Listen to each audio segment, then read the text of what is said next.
One, two, three, four. La petite voix, la petite voix.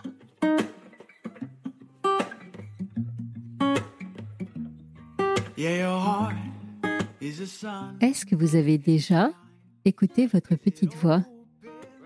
Cette intuition qui souffle ce qu'on n'ose pas toujours entendre. Celle qui pourrait, peut-être, tout changer. Je m'appelle Herveline et comme vous, j'essaye, pas toujours avec succès, de suivre cette boussole intérieure. C'est pour ça que j'ai créé La Petite Voix, un podcast où des femmes et des hommes partagent avec émotion, parfois même avec humour, ces moments où la vie bascule et où tout devient possible. Chaque épisode explore des histoires de nouveaux départs. Une séparation libératrice, une reconversion audacieuse, un burn-out surmonté ou une maladie qui révèle une force insoupçonnée.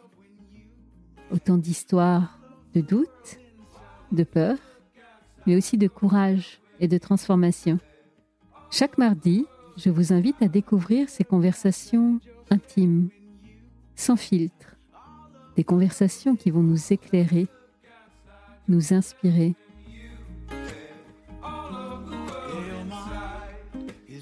Alors, prêt à écouter La Petite Voix pour entendre la vôtre? La Petite Voix, le podcast. C'est parti!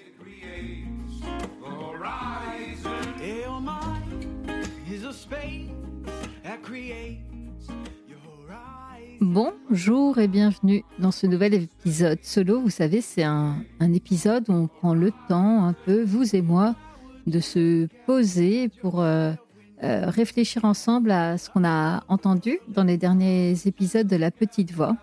Et je trouve que dans les 3 derniers épisodes, donc je vous rappelle, on a fait la connaissance de Sandra, de Barbara et de Delphine. Et même si elles ont chacune des histoires singulières et très différentes les unes des autres, pour moi, il y a une grande question qui ressort de leur témoignage, c'est comment faire pour écouter notre petite voix quand elle nous pousse vers l'inconnu. C'est vraiment quelque chose que j'ai retenu, cette capacité à écouter son intuition, même quand il y a quelque chose de vertigineux devant nous et l'inconnu. Alors, première clé pour moi de ces enseignements, eh bien, l'intuition surgit souvent dans des moments de crise ou de rupture. On le voit à travers les récits en particulier de Barbara ou de Delphine. Eh bien, malheureusement, c'est quand la vie va pas, voire pas du tout, que notre intuition, comme ça, comme peut-être un élan de vie, surgit. Dans le cas de Barbara, elle était un peu au pied du mur dans sa carrière de chercheuse au Brésil. Il fallait qu'elle parte, quoi.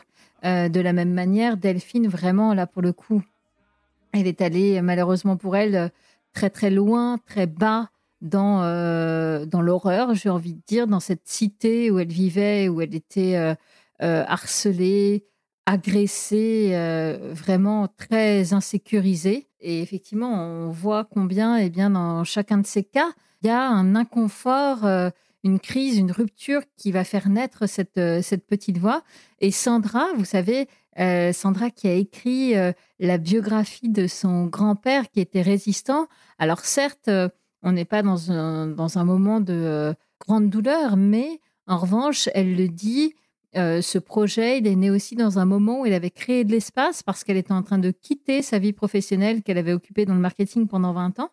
Et puis hop, là, il y avait un petit moment de vide et puis l'intuition, la petite voix remplit cet espace. J'ai d'autres invités qui me reviennent en tête. Alors malheureusement, c'est aussi les cas les plus dramatiques. Je repense, vous vous rappelez, à la magnétiseuse Eliane Puvillan ou à Valérie Brie, cette thérapeute EMDR, qui ont chacune perdu leurs enfants. On est là dans des circonstances extrêmes où la douleur est insupportable.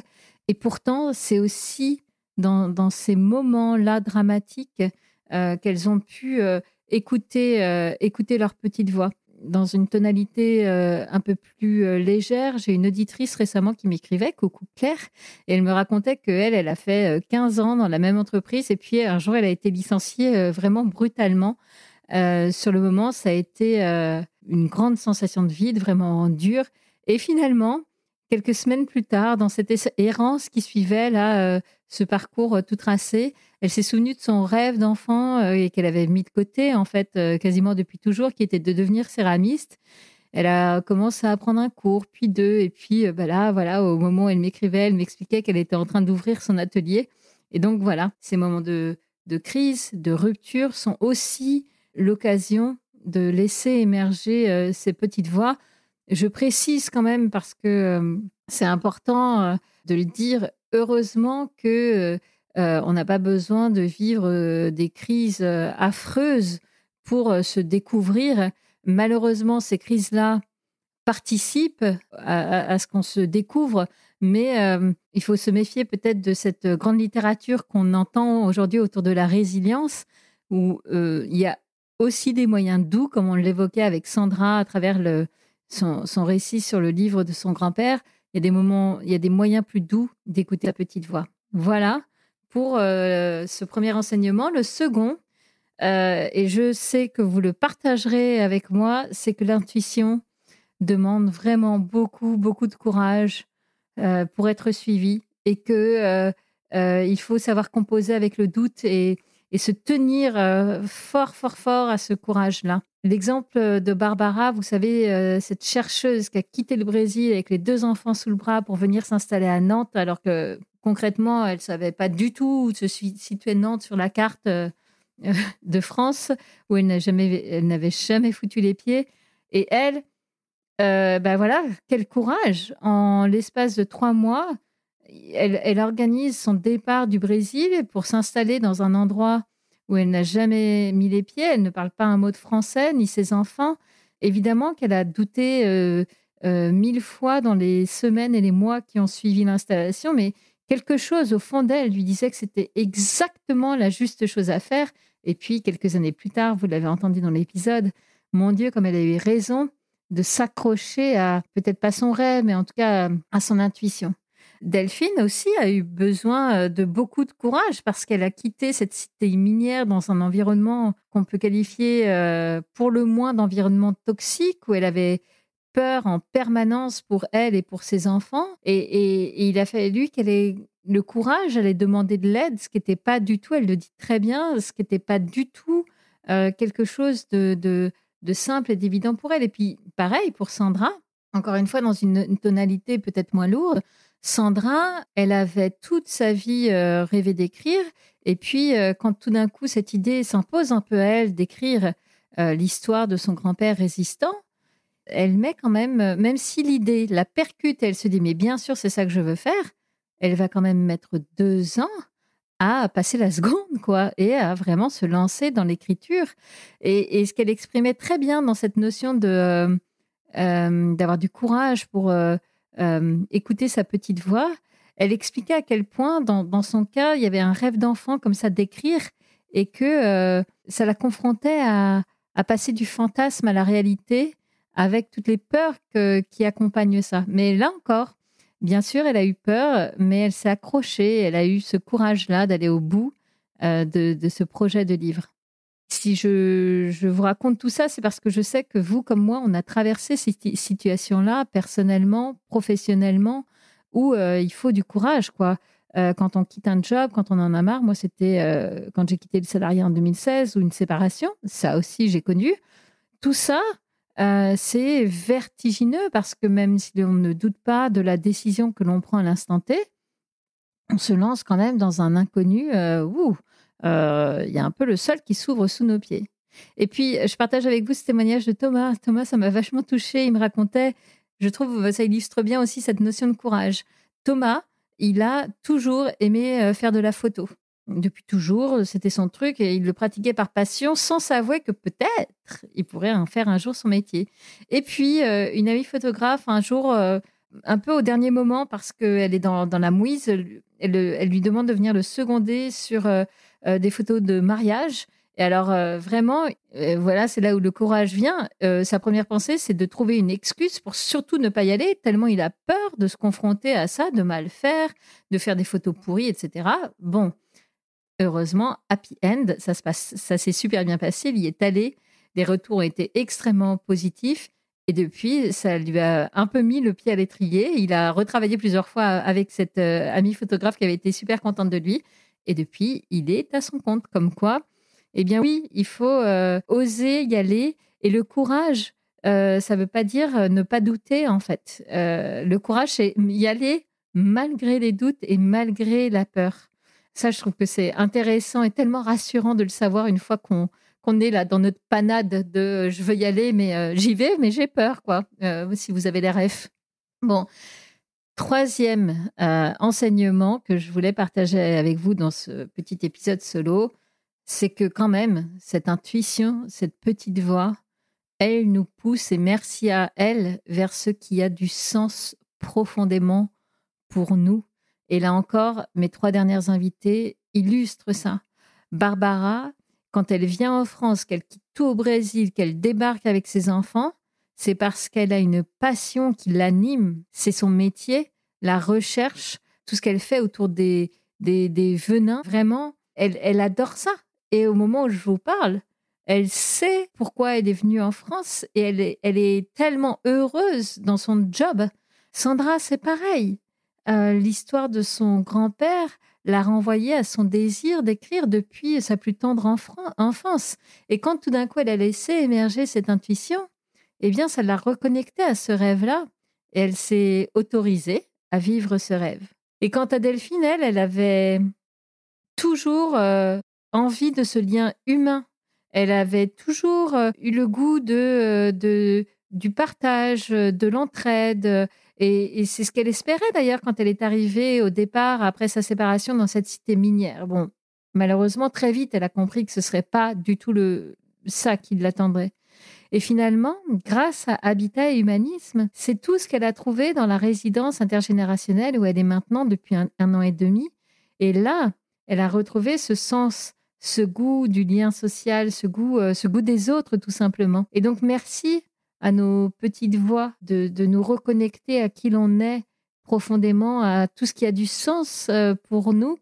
On a chacun notre vision du sens. Heureusement qu'il n'y a pas des calques et on n'est pas tous faits pour faire les mêmes choses. Mais quand enfin on trouve ça, qu'est-ce que c'est bon. Et merci à l'intuition de nous ouvrir ces portes-là. Et juste pour partager avec vous, moi, à l'époque où j'ai lancé La Petite Voix, où l'idée comme ça a émergé en moi, très franchement, il n'y avait aucune logique là-dedans. Cette idée a émergé, j'étais en fin de traitement du cancer. J'avais juste, moi, l'intention à la fin des traitements de reprendre mon boulot en freelance marketing, tranquille. Et pourtant, donc il n'y avait aucune logique. J'avais jamais été derrière un micro, je ne savais pas faire des interviews. Enfin, tout ça a été profondément nouveau. Et pourtant, il y avait un élan, un truc presque plus grand. Et je sentais que c'était ça qui me reliait profondément à moi-même et à la vie. Bon, 6 ans et quelques plus tard, je vous le confirme, La Petite Voix, c'est là où je suis chez moi. Voilà, finalement, ce que j'avais envie de partager avec vous dans cet épisode solo. Donc, on peut le retenir en 3 phrases rapides, mais l'intuition émerge souvent, malheureusement, j'ai envie de dire, d'une crise. Elle nous demande énormément de courage pour être suivie. Et c'est pas parce que le doute est là qu'il faut tout lâcher. Au contraire, c'est peut-être le signe qu'on est sur la bonne voie. Et en revanche, merci à nos petites voix parce que cette intuition, elle nous pousse vers ce qui a du sens profondément en nous. Donc voilà, peut-être que vous aussi, vous avez envie de partager vos moments petites voix avec moi. Et si c'est le cas, eh bien, faites-le, s'il vous plaît. Vous pouvez le faire sur les réseaux sociaux. Allez sur Instagram, sur Facebook, recherchez clac, clac, clac, La Petite Voix, le podcast, et vous me trouverez. Vous pouvez aussi, si vous êtes abonné à ma newsletter, eh bien, tout simplement m'envoyer un message en réponse à une newsletter. Et puis, je serai heureuse de vous lire et de lire votre témoignage. Pour vous abonner à la newsletter, c'est hyper simple. Vous allez sur mon site internet www.lapetitevoix.co et puis on se retrouve là-bas. D'ici là, merci pour votre écoute. Merci pour vos petits mots que je reçois au quotidien qui me réchauffe le cœur, qui donne du sens aussi à ce que je fais. Si vous voulez me témoigner de votre amitié, de votre sympathie, eh bien, laissez-moi des étoiles, des commentaires. Vous le savez, on vous le répète dans les podcasts, mais parce que c'est très utile pour nous. Donc, n'hésitez pas à me le dire sur les plateformes de podcast, voilà, à travers les notes, les étoiles, les commentaires. Tout ça, c'est très, très utile. Je vous remercie beaucoup. On se retrouve la semaine prochaine avec une nouvelle invitée.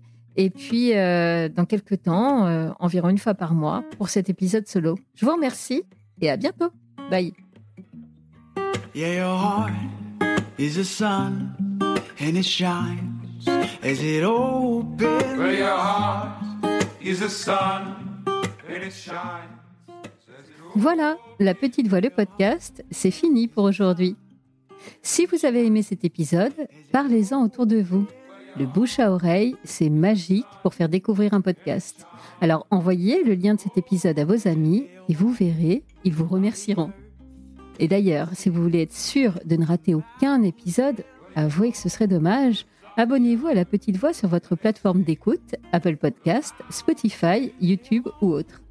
Profitez-en d'ailleurs pour m'y encourager avec des étoiles, des bonnes notes et des commentaires. Non seulement ça fait plaisir, mais ça aide vraiment à faire découvrir le podcast à d'autres auditeurs. Je partage aussi les coulisses du podcast sur Instagram et Facebook. Et mieux encore, abonnez-vous à ma newsletter sur mon site, lapetitevoix.co. C'est là que j'ose vous raconter tout ce que je ne dis pas ailleurs. Ça fait beaucoup d'infos, je sais, c'est pour cela que j'ai mis tous les liens dans les notes de cet épisode. Allez, je vous donne rendez-vous mardi prochain. D'ici là, portez-vous bien et soyez heureux.